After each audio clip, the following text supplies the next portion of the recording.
দাদা, 15 বছরের রাবণ রাজ শেষ করলেন আপনারা। এই যে কালকে পুরা পশ্চিমবঙ্গে গেরুয়াময় হয়ে এলো। দীর্ঘদিনকার স্বপ্ন ছিল আপনাদের শ্যামাপ্রসাদ মুখার্জির বেঙ্গল থেকেই বিজেপির উত্থান হচ্ছিল। আজ বেঙ্গল আপনারা সব রাজ্য দখল করছেন। মানুষ বারবার বলতেছিল মানে দিল্লির সাথে বেঙ্গলের কোনো টিএমসি গভর্নমেন্টের একটা ফিটিং আসে বা এরা বেঙ্গল দখল করতে পারতেছে না। এই যে কালকে গেরুয়াময় ঝড় উঠে গেল, দাদা এই সম্বন্ধে আপনি কি বলবেন? গৈরিক অভিনন্দন সবাইকে। 46 বছর ভারতীয় জনতা পার্টির অস্তিত্ব, সেই 6 এপ্রিল 1980, তার আগে জনসংঘ, এই শ্যামাপ্রসাদের জনসংঘ থেকে ভারতীয় জনতা পার্টি। 34 বছরের অপশাসন লাল জমানার, আর 15 বছরে তার বেশি অত্যাচার অতিক্রম করে জনগণের রায় নিয়ে আজকে ভারতীয় জনতা পার্টি এক সুব্যবস্থা নিতে চলেছে। মানুষের আশা পূরণ করার জন্য। দাদা, এত 15 বছর শাসনটাকে ভেঙে দিয়া এত চ্যালেঞ্জ, আপনারা কিভাবে দখলটা করলেন দাদা বেঙ্গল? এটা মানুষের আশীর্বাদ, জনগণের আশীর্বাদ। তারা এক ডিটারমাইন্ড ছিল এই অপশাসনকে উৎখাত করতে। দীর্ঘদিন ধরে এই যে মমতা ব্যানার্জি শাসনে মানে রাত্রেবেলা মহিলারা বাড়ি থেকে বার হতে পারতো না, যেখানে সেখানে দাঙ্গা, মানুষ পূজা আনন্দ করতে পারতো না, অনেক সমস্যা হয়েছে, মানুষ আতঙ্কে ছিল, বিশেষ করে ব্যবসায়ী মহলরা। আজ সেই অপশাসনটা শেষ হইল, আপনাদের সরকার ক্ষমতায় আসলো। আগামী দিনে আপনাদের কি কি প্রক্রিয়া স্যার? এক নতুন দিগন্ত, নতুন সূর্য উদয় হচ্ছে। আমাদের যে প্রতিশ্রুতি সেটা পূরণ করা হবে। দাদা, আপনার এই পার্টিতে আমি তো 24 বছর সংবাদ মাধ্যমে কাজ পাওয়ার পরে আমি আপনার বাবা স্বর্গীয় জুপি বিশ্বাস সাহেবকেও পাইছিলাম। হ্যাঁ, আপনি ওই পরিবার থেকেই। আজকে কালকে শুনছি জলপাইগুড়িতে আপনার বাড়ির সামনে আপনার বাবার মূর্তিতে অনন্তদেব অধিকারী জলপাইগুড়ির বিধায়ক মাল্যদান করছে। এই দিনটা আপনার কেমন লাগতেছে?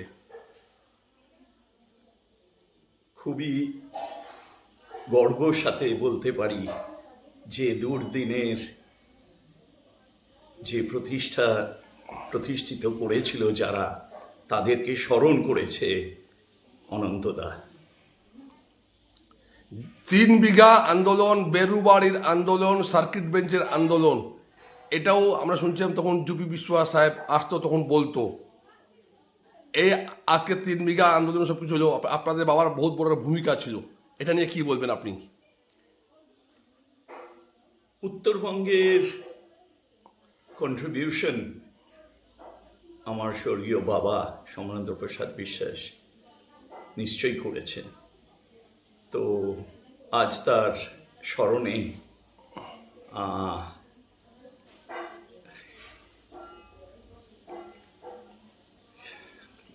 বাবার কথা নিশ্চয়ই মনে পড়ে, কিন্তু জনগণ যে বিপুল ভোটে সেই আদর্শকে আগিয়ে নিতে চেয়েছে, তার জন্যে আমরা খুব কৃতজ্ঞ। এদিকে উত্তরবঙ্গ উন্নয়ন মন্ত্রী উদয়ন গুহ আর মেখলিগঞ্জের শিক্ষামন্ত্রী প্লাস খাদ্যমন্ত্রী, এই দুইটা হেভিওয়েটকে হারিয়ে দিলেন অজয় রায় আর দদিরাম রায়। এই সম্বন্ধে আপনি কি বলবেন? এটা একটা বিরাট জয় এবং এটা বিরাট ফাইট। মানুষ এদেরকে চায়নি, তাই জন্যেই এটা হয়েছে। আপনি দদিরাম রায়কে আর অজয় রায়কে, নিশীথ প্রামাণিক আছে, আরো সবাই আছে, ওদেরকে কি বলবেন দাদা? ওদের তাদের ফাইট, তাদের যে যুদ্ধ, লিডারশিপ আগিয়ে নিয়ে যেতে হবে আগামী দিনের। দদিরাম রায়ের লিডারশিপটা আপনি কেমন দেখলেন? নিশ্চয়ই প্রশংসনীয়। অনেক দিনের যোদ্ধা, আমি তাকে ব্যক্তিগতভাবে চিনি। সে নিশ্চয়ই আগামী দিন এই এলাকার উন্নতির জন্যে সে কাজ করে যাবে। মানুষ একটা বড় আশায় বসে আছে এখানে খাদ্যমন্ত্রী আর শিক্ষা প্রতিমন্ত্রী পরেশ চন্দ্র অধিকার হাতে এবার দদিরাম বাবু একটা বিজেপি পার্টিতে একটা বড় দায়িত্ব মানে পাইলে খুব ভালো হয়। সেটা নেতৃত্বের ডিসিশন, সেটা আমরা কোনোদিনই কিছু বলবো না। দাদা, পশ্চিমবঙ্গবাসীকে আপনি কি শুভেচ্ছা বার্তা দিবেন? ধন্যবাদ জ্ঞাপন করছি এবং তাদের যে আশাটা আমরা পূরণ করবার যথাসম্ভব চেষ্টা করব। দাদা, আপনার নাম আর ডেজিনেশন? সঞ্জীব বিশ্বাস, স্টেট ট্রেড সেলের কো কনভেনার। ধন্যবাদ দাদা আপনার। নমস্কার।